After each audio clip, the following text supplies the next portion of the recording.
अस्सलाम वालेकुम respected participants. जैसा कि अभी पिछली वीडियो में हमने देखा कि हमने असेसमेंट को डिफ़ाइन किया, असेसमेंट की टाइप्स को डिफ़ाइन किया और इसके साथ साथ हमने असेसमेंट की एग्जांपल्स ली।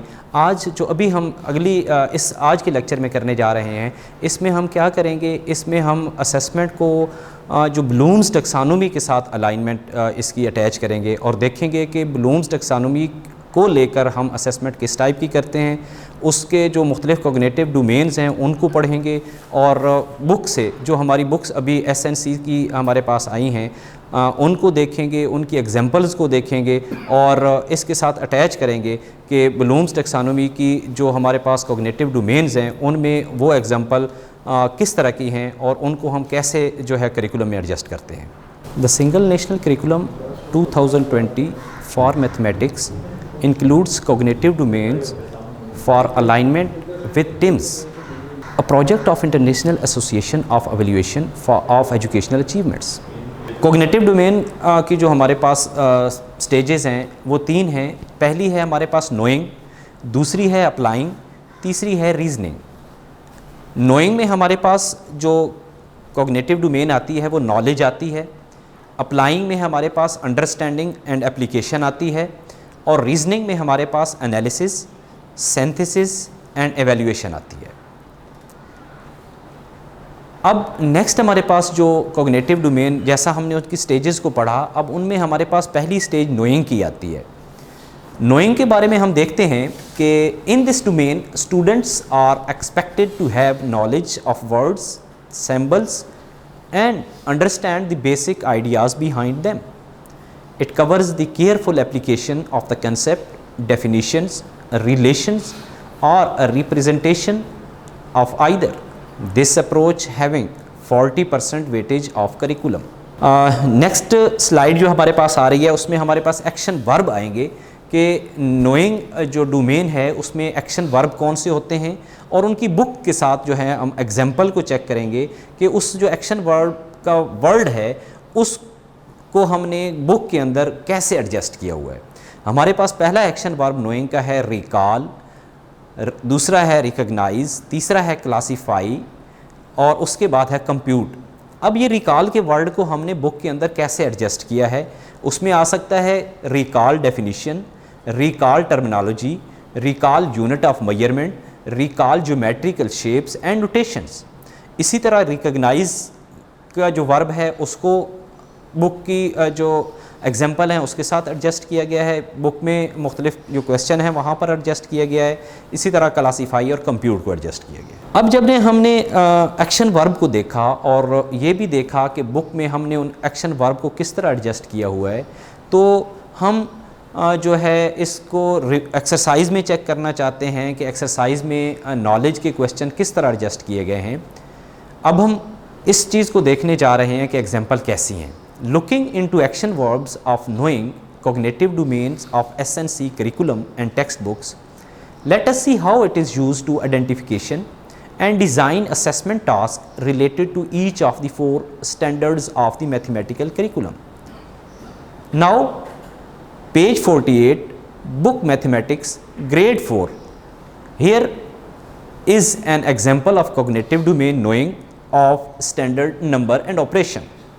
नेक्स्ट हमारे पास जो स्लाइड आ रही है उसके अंदर हम देखेंगे वो एग्जाम्पल रिव्यू एक्सरसाइज है हमारे पास। चूँकि हमें यहाँ अगर हम पहला देखें क्वेश्चन है 13 इज़ अ डैश नंबर। अब नीचे लिखा हुआ है कंपोजिट, कॉमन, मल्टीपल, प्राइम। हमें इन चारों जो नंबर्स हैं इनके बारे में पहले पता है। कंपोजिट नंबर वो होते हैं जिनके फैक्टर्स जो होते हैं वो 2 से ज़्यादा फैक्टर बनते हैं। इसके बाद कॉमन जो होता है 2 या 3 नंबर दिए गए होते, फिर कॉमन को हम चेक करते। मल्टीपल 2-3 नंबर होते, जैसा 13, 26, 39, तो हम कह सकते थे कि ये मल्टीपल ऑफ 13 है। और प्राइम एक ऐसा नंबर होता है जिसके सिर्फ 2 फैक्टर्स बनते हैं, एक 1 और एक वो खुद नंबर। तो यहाँ पर हमें नज़र आ रहा है कि 13 जो है वो एक ऐसा नंबर है जिस पे सिर्फ 13 का टेबल जाता है और इसके 2 ही फैक्टर बनते हैं, 13 और 1, इसलिए ये प्राइम नंबर है। इसी तरह बाकी एग्जाम्पल्स के अंदर भी ऐसा ही लिखा हुआ है। नेक्स्ट डोमेन है हमारे पास applying. In this domain student should be able to select and apply appropriate mathematical concepts and procedure while solving real life situations. It covers pure mathematical questions, for example numeric or algebraic expressions, equations, geometric figures and statistical data sets. This approach having 40% weightage of curriculum. जैसा कि हमने knowledge में देखा था कि action verb जो apply किए गए थे वो कैसे होते हैं, सेम ऐसा ही अप्लाइंग के अंदर भी हमारे पास स्पेसिफिक एक्शन वर्ब्स हैं जहाँ पर वो वर्ब यूज़ होंगे तो हमें पता चल जाएगा कि ये यहाँ पर जो डोमेन इस्तेमाल की गई है वो अप्लाइंग की डोमेन है। तो इसमें हमारे पास जो एक्शन वर्ब्स हैं, पहला वर्ब है हमारे पास डिटरमाइन, दूसरा है रिप्रेजेंट, तीसरा है हमारे पास अप्लाई। अब डिटरमाइन का वर्ड जो बुक के अंदर कैसे इस्तेमाल किया गया है उसको देखते हैं। Determine appropriate operations, strategies and tools for solving situations for which there are commonly used methods of solution. Same इसी तरह बाकी हमारे पास जो एक्शन वर्ब्स हैं उनको बुक के अंदर कैसे इस्तेमाल किया गया है वो आपके सामने मौजूद है। यहाँ पर हम एक एग्जांपल देखने जा रहे हैं जो कॉग्निटिव डोमेन अप्लाइंग के साथ रिलेट कर रही है। Looking into action verbs of applying cognitive domains of SNC curriculum and textbooks, let us see how it used to identification and design assessment tasks related to each of 4 standards of mathematical curriculum. ये example जो है आपकी book जो है mathematics की उसके page 168 class 4 के अंदर मौजूद है। यहाँ पर इस बुक की एग्जाम्पल को अगर देखा जाए तो ये एग्जाम्पल कैसी है। In April 2020, people from different areas and provinces of Pakistan participated in games. The number of participants is shown with the help of the bar graph. Read the graph and answer the questions. यहाँ पर हमारे सामने एक bar graph दिया गया है, उस bar graph को हमने देखना है और देखने के बाद हमने उसको जो है कंप्रीहेंड करना है या उसके आंसर जो नीचे दिए गए हैं वो देने हैं।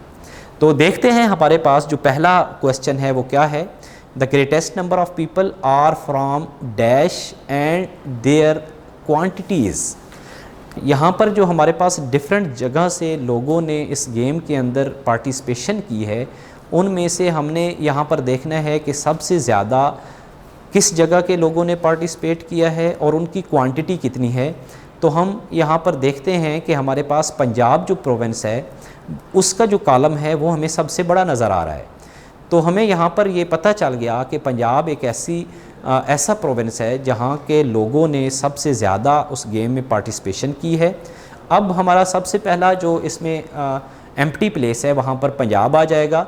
फिर हम काउंट करेंगे या देखेंगे इस ग्राफ के ज़रिए कि कौन सी वैल्यू जो है इस ग्राफ के अंदर आ रही है। तो यहाँ पर हम देखते हैं कि पंजाब के अंदर 40 लोग हैं जिन लोगों ने इस गेम के अंदर पार्टिसिपेट किया है। तो इस तरह हमने क्या किया, इसको ग्राफ को पढ़ा और पढ़ने के बाद दिए गए आंसर्स का जवाब दिया। अब जो हमारी नेक्स्ट डोमेन है वो है reasoning. In this domain, students are required to use their prior knowledge of mathematics in new situation. It recognizes and formulates a situation by analyzing, synthesizing and evaluating to solve real life situations, considering whether there is sufficient and consistent data. This approach having 20% of weightage of curriculum. इससे पहले हमने cognitive domain knowledge और फिर applying में action verbs को देखा। Same ऐसा ही हम इस रीजनिंग के अंदर इस्तेमाल होने वाले एक्शन वर्ब्स को देखेंगे, उनकी बुक से एग्जांपल देखेंगे। एक्शन वर्ब पहला जो है वो एनालाइज है, दूसरा है सिंथेसाइज या इंटीग्रेट, नेक्स्ट है इवेल्युएट, नेक्स्ट है जनरलाइज और जस्टिफाई। तो यहाँ पर हम देखते हैं एनालाइज को बुक के अंदर कैसे एडजस्ट किया गया है। डिटरमाइन, डिस्क्राइब और use relationship among numbers, expression, quantities and shapes. बाकी आप एग्जाम्पल खुद पढ़ सकते हैं कि वहाँ पर एक्शन वर्ब को बुक्स में कैसे एडजस्ट किया गया है। कॉग्निटिव डोमेन रीजनिंग की बुक से एग्जाम्पल देखते हैं कि बुक के अंदर इसकी एग्जाम्पल कैसे जो एडजस्ट की गई हैं। Looking into action verbs of reasoning, cognitive domains of SNC, curriculum and textbooks, let us see how it is used to identification and design assessment tasks related to each of the 4 standards of mathematics curriculum. अब इसकी example book से अगर देखना चाहें तो book जो math की है क्लास 4 की, उसके पेज 135 पे ये आप लोग के सामने जो डिफरेंट शेप्स आ रही हैं ये वहाँ पर मौजूद हैं। इनके अंदर हम देखते हैं कि क्या क्या पूछा गया है। Look at these figures. अब पहली जो फ़िश है, फिर एक घर सा बना हुआ है, नेक्स्ट एक एरोप्लेन है, एक घड़ी मौजूद है और नीचे रेस दी गई हैं, वहाँ पर एंगल मौजूद है। तो यहाँ पर ये पूछा गया है कि जो लाइंस रेड सी लगी हुई हैं वहाँ पे कौन से एंगल बनी हुई हैं। तो इनको हम देखने के बाद ये बताएंगे कि यहाँ पर कौन सा एंगल बन रहा है, क्या अक्यूट एंगल बन रहा है, क्या ऑब्ट्यूज एंगल बन रहा है, क्या स्ट्रेट एंगल बन रहा है या फिर रिफ्लेक्स एंगल बन रहा है। तो अब हम देखते हैं कि कॉग्निटिव डोमेन्स की जो 3 स्टेजेस थी, उन 3 स्टेजेस को SNC में कैसे एडजस्ट किया गया और उसके साथ साथ हमने ये भी देखा कि इनके एक्शन वर्ब्स कौन कौन से हैं और फिर हमने हर एक कॉग्निटिव डोमेन की एग्जाम्पल बुक के एक स्पेसिफाइड पेज के अंदर से भी देखने की कोशिश की और उनको एक्सप्लेन किया। उम्मीद है आप लोगों को कॉग्निटिव डोमेन्स की ये जो मुख्तलिफ स्टेजेस हैं इसकी क्लैरिटी हो गई होगी। अस्सलाम वालेकुम, अल्लाह हाफ़िज़।